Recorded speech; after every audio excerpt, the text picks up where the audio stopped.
Hello. I'm testing a fry and they're all done. And it took 42 minutes and they're perfect.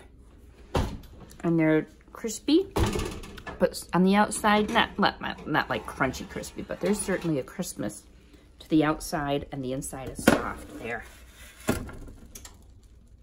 You can even hear them. See, can you hear? There they go, they're tasty. So I got my lunch now. Sweet potato fries and a green smoothie. I made a very basic green smoothie. I'm not, where's the phone? There it is. Come back here. I'm making green smoothies without fruit right now. I figure I don't need the fruit, and it actually doesn't taste bad. I thought it would taste worse than it does. That's, yeah. So there's my lunch, green smoothie and some sweet potato fries, and I don't know what else yet. Something good. So 42 minutes. Start testing at 35. I tested them at 35 and it seemed like, yeah, the inside wasn't quite as done as I thought it should be. I mean, they were edible, but I thought the inside needed to be just a little bit softer. So I gave them 5 more minutes and it was really close. And then 2 more minutes went by and I pulled them out. So there you go. You know, your oven could be a little hotter, a little cooler than mine, but that was at 350, 42 minutes at 350. And there, and like I said, they're cut about an inch. Ooh, hot still. Okay, I hope you try these. It's really hot. Like temperature hot, not spicy. When you try them, let me know what you think, okay? And I think this would be real tasty with the dipping sauce. I'm not sure what that's going to be yet. Something with a little sweetness. Oh, maybe it's something a little hot. I don't know. Let me know if you try dipping sauce with it and what you try. Okay? Thanks for coming by. Bye-bye. Hi, I'm Sue Resig, and today we're trying something new. Actually, this is new for you. It's not new for me. I've made these a lot, and they're really tasty. And I'm excited to share it with you because it's my original recipe. Just like my awesome sauce and the Gerson sauerkraut were original recipes, and they're actually very good. A lot of people like them. I think you're going to love these sweet potato fries. And I tell you, there's a couple secrets to getting a tasty, crispy sweet potato fry. And I'm going to tell you what they are. Now, what I'm starting with is my sweet potatoes. I've already got some already cut up, but I'm going to show you something unusual about these sweet potatoes. Look at the color. This is a white sweet potato, and you can get them at your grocery store.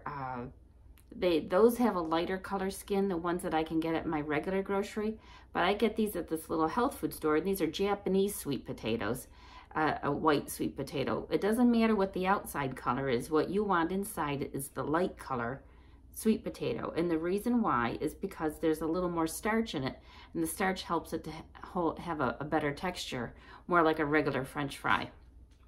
And you can make sweet potato fries with the orange French fries, but you're not going to get the crispiness that you get with the white sweet potato. Okay, so that's secret number 1. And I've already got several potatoes already cut up in my bowl here, and I'm just keeping them from drying out because keeping them moist from having cut them is important. And if it's going to take you a while to cut them, I actually sprinkled mine with a little bit of water and then put the bag over that to help keep the moisture in there. So here's my last potato, and they can be a little tough to cut apart depending on the size of your potato. This is kind of a really average size potato.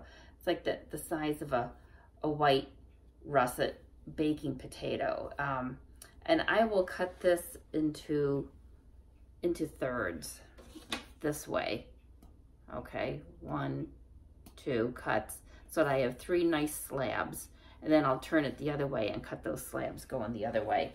If it was a bigger potato, I'd probably cut it in half and then, you know, do 3 cuts so I have 4 slabs. I like it to be about, what is that? It's between 3/4 of an inch and an inch. They're kind of a steak fry size, and that works well.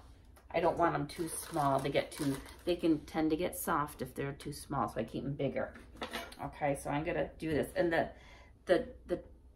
technique that you want to use for cutting these, because they are so firm, and sweet potatoes are just challenging to cut. Keep your fingers back, but hold hold, let me see, get back so you can see that. Keep your, can you see? Let me put a light on. Does that help? Yes. Okay. Keep your fingers back, but you want to hold it steady. And what I do is I'm coming in at an angle. I don't try and cut down through it. It's going to be too hard to come straight on. You want to come in at an angle. So I'm starting at the front, okay? And then I'm going to start rocking it. There we go. Now I got it going. And it's, you can see it's challenging. That's why I did the rest of them off camera, so you didn't have to watch me through this. But there we go. So there's one slab. I'm going to turn around and I'm going to do the same thing on this side. Just cut that.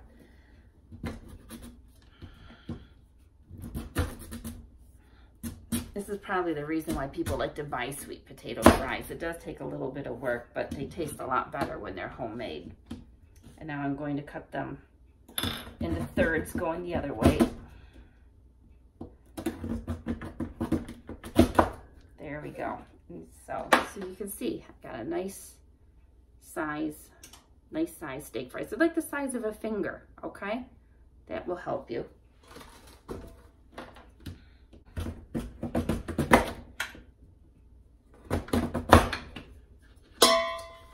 All right, one last piece, then we'll get to the seasoning. So that's the other secret to a good sweet potato fry. All right, there we go. Now I've got my bowl of fries. I'm just gonna mix them up a little bit so that the moist ones are touching the drier ones. All right, now here is my special original spice blend. And if you like spicy fries, like you might like, okay, let's define spicy, all right? I recently got some chili peppers from New Mexico and it said mild on it and it made my eyes water. So, and I mean like more than just water, I was like dying, okay? So that was the mild New Mexico sweet pepper. So if you're a person who can eat a mild red pepper and not weep, then I would suggest using the full amount of pepper in this. It'll probably be just right for you. For the rest of us who like a little spiciness but aren't like hardcore people, you know, you don't want your eyebrows singed off, then we're going to use the half amount of pepper, okay? Occasionally I like the full amount of pepper, and it's still not as hot as those New Mexico peppers, but sometimes it's kind of fun to have that kick in there. So here is the recipe for the topping. It's like a coating that we're going to put on our fries to bake them.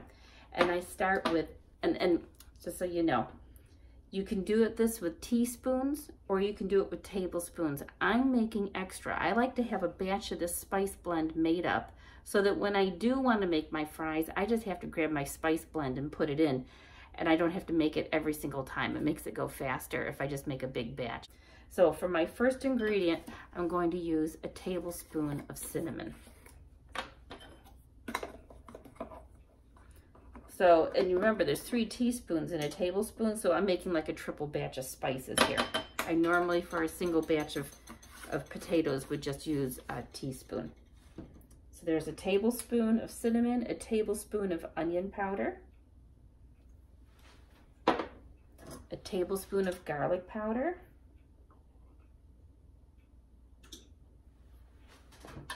and if you're hardcore, you use a whole tablespoon of pepper, black pepper. This happens to be a little leftover pepper blend I had in the cupboard and I'm just using it up.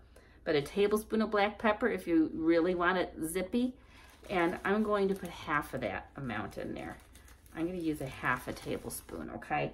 Just so my husband can eat them. I can always put more pepper on mine.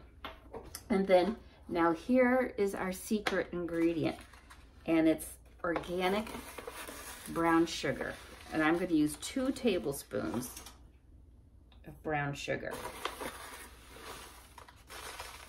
So you see, I used 1 tablespoon of all the flavors and then 2 tablespoons of the sugar.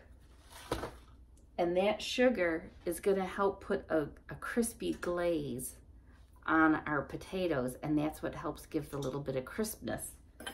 to our potatoes, besides the starchy white sweet potato. A fun thing to put in there. If you're not a fan of cinnamon, you could put something else in. But it just kind of, it's a neat combination of flavors because you have spicy and sweet going on at the same time. Here's trick number 3. I like to do them in here, and here's why. I'm going to toss some potatoes in. Because when I squeeze the bag around, I can squeeze spices onto the potatoes like that. See, I can squeeze it and knead the spices to help them stick to the potatoes. And that's very helpful. Otherwise, you end up with a bag full of spices and it's not sticking to the potato wedges. And if you do them in the bowl, you can't squeeze it to the bottom of the bowl to get the spices stuck to it. So this is another reason why I like to keep a little moisture. I don't know if you can hear me. Why I like to keep a little moisture on my potatoes, because it helps the spices to stick. Because I don't want to use oil. That's my whole thing here, is I don't want to use oil. So let me show you how they turned out. Okay, here's one. Can you see all the spices on there? See how they stuck? And now I'm just laying them on my cookie sheet that has parchment on it. There we go. And I will bake them at 350. And I usually do them until I test them and see how they come out. They could be anywhere from ½ hour to 45 minutes. Because sometimes I'm in a hurry and I do them at 400. And so I don't remember how long it takes. You know, when I come back, I'll know, because I'll pull them out when they're done, and I'll tell you in a minute how long they took to bake. And I am doing them at 350. Okay. Oh, there's a tip. If you want to try another flavor of these, instead of the cinnamon, you can put smoked paprika, and it has kind of a barbecue-y flavor. That's really good too. I tried that last night and they were tasty. Now this is, I don't want to be noisy. All right. I'm trying not to be noisy. I got to share these with someone yesterday who really isn't into health eating at all. She's a hardcore meat eater, fast food eater, and I caught her at a weak moment when she was hungry. And she needed something to eat, and I happened to have a dish of these with me. I was going to a meeting, and I was eating my fries in the car on the way there, and I left what I had left in the car, and I came in, and she's like, oh, she's so hungry. I said, oh, you want to try my sweet potato fries? And she did, and she loved them. So I thought that's a really good thing when somebody who normally wouldn't eat something like this really likes them. So that encourages me that they really are good. I just don't think so. So I hope you think so. And if you try these and you like them, then share it. I'm sorry, I'm so crinkly. Share them on your page too. Okay, there we go. So, well, I'm gonna finish putting these on my tray. I'm going to pop them in the oven, and we'll be back in a little bit when they're done, okay? Thanks a lot, see you in a bit.